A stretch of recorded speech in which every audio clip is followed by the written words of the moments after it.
rejection. That's not a very good father-son relationship. I would hope me and my son don't ever come to that point. But see, the rejection in that. Could you imagine what David felt as he's hiding in that cave, running for his life? Joseph, we just read so much about Joseph, but what about him? His brothers sold him into slavery. And don't forget that he was forgotten. Remember? He was sold into slavery and they said, oh, hey, wait a minute. I remember there's a guy down there in the dungeon that we threw in there several years ago. We don't really know what happened with that. But he could read dreams. He was forgotten. How big is that rejection? God used that, didn't he? In Isaiah chapter 53, it says that Jesus was despised and rejected of men. But I want you to hear this. Rejection doesn't mean that you failed. Now, I've told you those two kind of go close together, fear of failure and the fear of rejection. Rejection does not mean that you have failed. It means you're walking the same road everyone else has. The same road of the faithful. The same road that David walked. The same road that Joseph walked. The same road that Jesus walked. And it's that lingering voice. You'll never be enough. They were right about you. You'll always be alone. And if you're not careful, you'll start listening to that voice. But you need to remember who took you up. It says, when my father and my mother forsook me, then the Lord will take me up. Amen? When the closest relationships crumble, God steps in and fills the gap. Amen? Every time. If we let him. When those relationships are struggling, God is always the answer.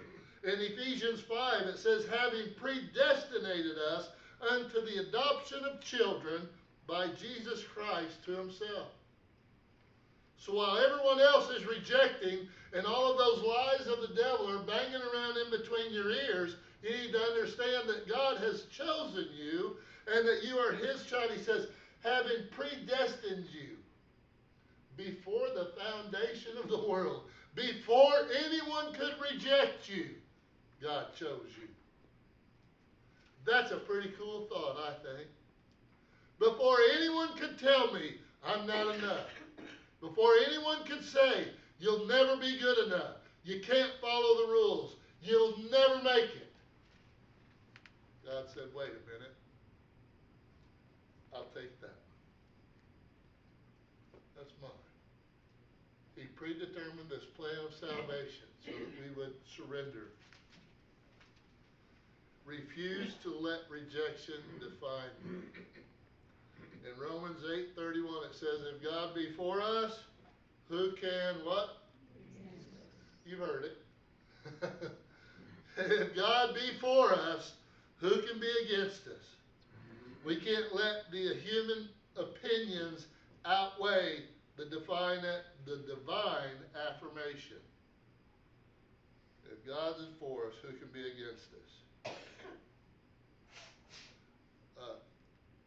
I ran across this phrase as I was studying this, and it says, you are not defined by who left you, but by who lifted you.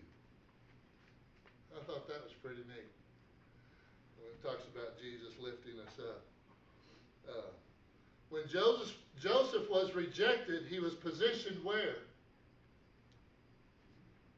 In Egypt, where he became a ruler, power of authority, that helped deliver the children of Israel and the patriarchs.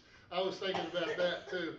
We're talking about the patriarchs, the ones that we say our fathers, the sons of Jacob. Well, they got jealous, rejected him so much, they were ready to kill him. Sold him into slavery. And these are the 12 tribes.